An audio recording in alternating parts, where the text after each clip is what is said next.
There's been a lot of discussion in recent years about how robots, artificial intelligence, algorithms are going to take our jobs, and discussions about the sort of professions that will die out in the years to come. And certainly there's every chance that many of the predictions will come to pass. In fact, probably the most widespread prediction that came out of Oxford a few years ago is that 47% of current occupations have the potential to be superseded or taken over by a robot within 2 decades.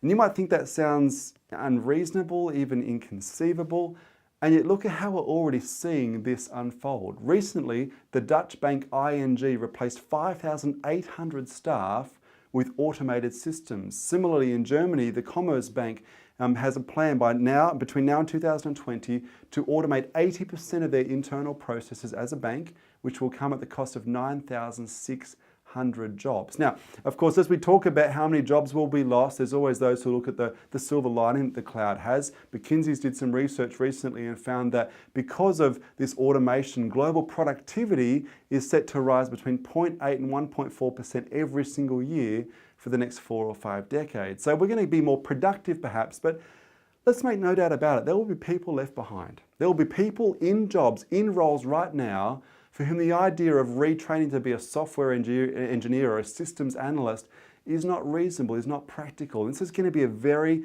messy transition.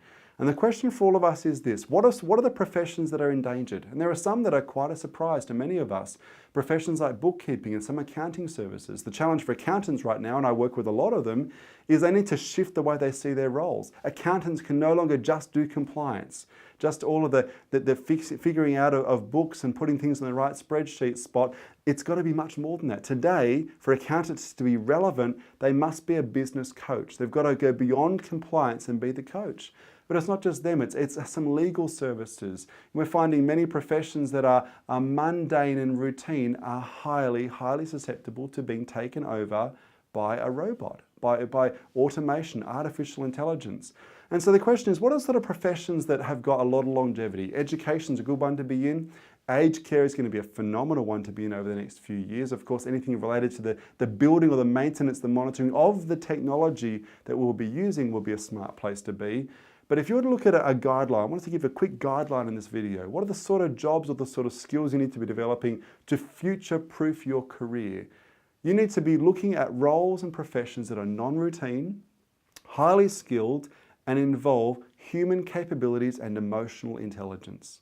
If you can get a profession that cannot be replicated by a robot easily because it involves the stuff that we as humans do, involves emotional intelligence that really can't be replicated. I mean, how many of you want to go to an undertaker to arrange your parents' funeral, and the undertaker is a robot that wheels into the room? Of course, that's not going to be something that's going to fly. We still want the human touch, and there are plenty of professions where that is still important.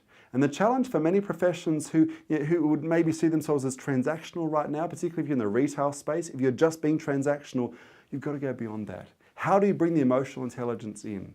How do you provide something that cannot be taken over by an algorithm or a piece of software? And that is a challenge for every single one of us in the coming few years.